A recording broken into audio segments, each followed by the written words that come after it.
Now, Greece's new Prime Minister, Mitsotakis, has been sworn in after a landslide victory in the Sunday general elections.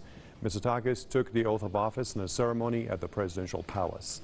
He then headed for the Prime Minister's office for official handover of duties. He swept to a victory in the snap elections with a pledge to boost investments, cut taxes, and create jobs. The new Premier's party, New Democracy, managed to secure nearly 40% of the vote, while the party of former Prime Minister Alexis Tsipras got 31.53%. Now, the win is said to be driven by the nation's frustration over years of EU financial restrictions on Greece, as well as high unemployment rate.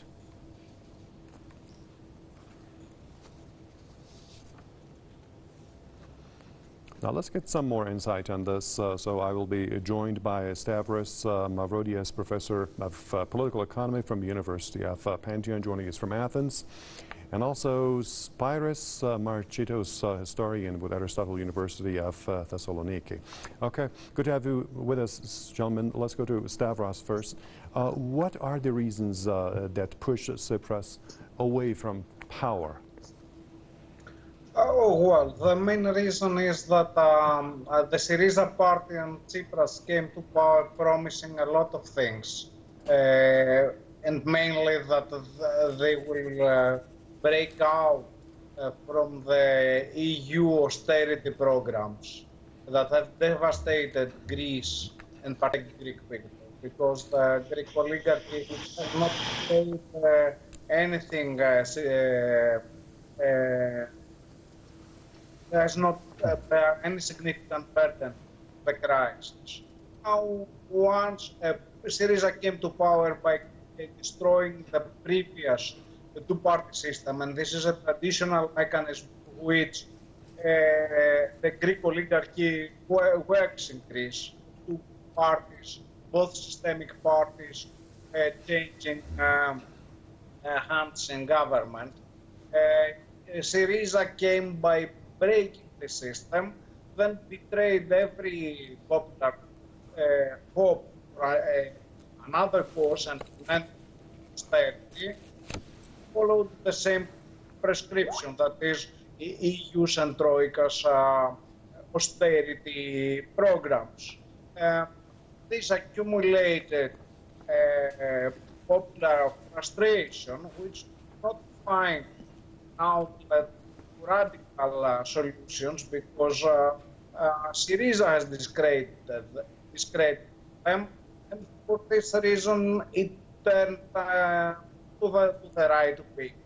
So the New Democracy Party and its landslide victory is a result of Syriza's betrayal, and in a sense, New Democracy's victory is made out of Syriza's policies.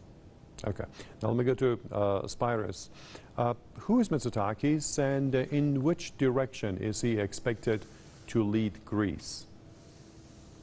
It is one thing in which direction he's expected to lead Greece by the people who voted him, and another thing what he's going to do. Mm-hmm. The fact is that Greece is the world champion in debt today, with 182% of the GDP, just after Japan. But Greece owes in foreign money, because euro is a foreign money for us, while Japan owes in yen.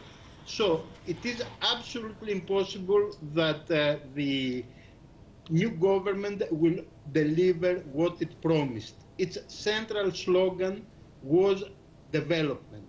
We will bring you new jobs. We will bring the economy to a previous level, better level.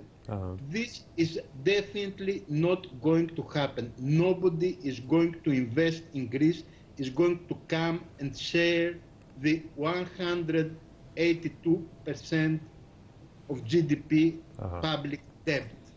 So they're simply lying.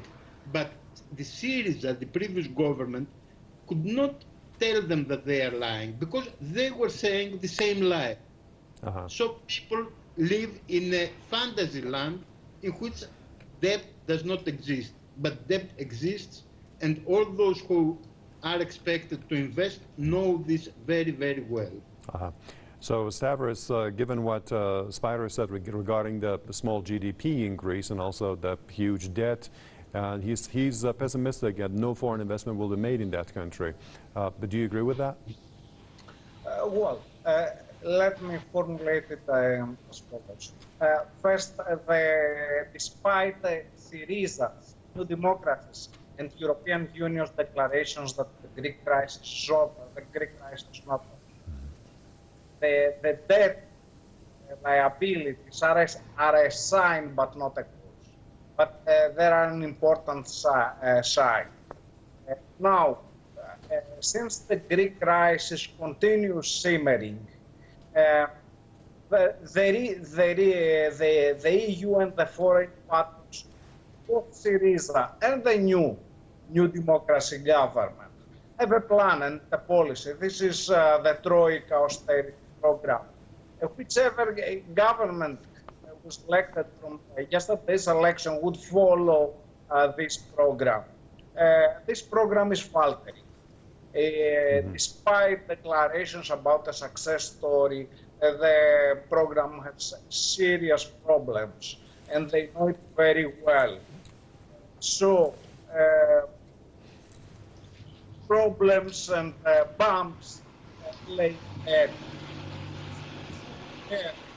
And the solution is already in the program. It has been agreed by both Syriza and New Democracy. New austerity cuts across the board and over the shoulders of the people. If this occurs, then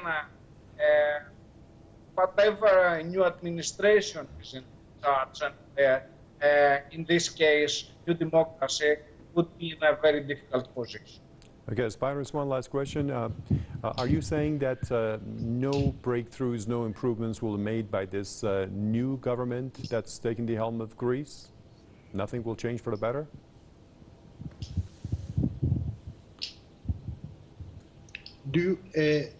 Is it my turn to speak? That's because right, Spyros, go I ahead. cannot hear you. I have not heard the question. The question was, I asked you if you are optimistic that we could see a few maybe positive changes in the economic situation in Greece, or are you pessimistic that nothing will change for the better? I have studied the financial program of New Democracy, and I have not seen anything really promising. It is just hot air. But the middle class, which has been crushed up to now by the big capital, the oligarchy, as the other discussant called it, they think that they will solve their problems by crushing the weakest ones. But this is simply not going to happen. In Greece, we are having a ruling class which does not pay tax. The ship owners in Greece don't pay tax. The bankers have taken hundreds of billions of euros in state money, and they're going to take even more. So the middle class, which expects to gain from a crashing of the poor, of the working class, actually is going to continue suffering. Even if they cut taxes, this is their great idea, is that we will destroy the social state, we will close hospitals, schools, etc. And in this way, the middle class will pay less tax and they will invest this money in the economy. But this is not going to happen. First, because the money that the middle class will save from tax will go to paying the debt to the banks, because the middle class, so-called middle class, is very heavily indebted to the banks today. And second, the ones who really have money, the ruling class, the oligarchy, they don't pay tax and they are not going to pay under the new government. So there will not be any upturn. It's absolutely clear for anybody grasping the economic fundamentals. Okay. I appreciate your comments. Stavros Mavrodia, professor of political economy from University of Pantheon, who joined us from Athens, and Spyros Marchetos, historian with Aristotle University of Thessaloniki, who joined us from Thessaloniki.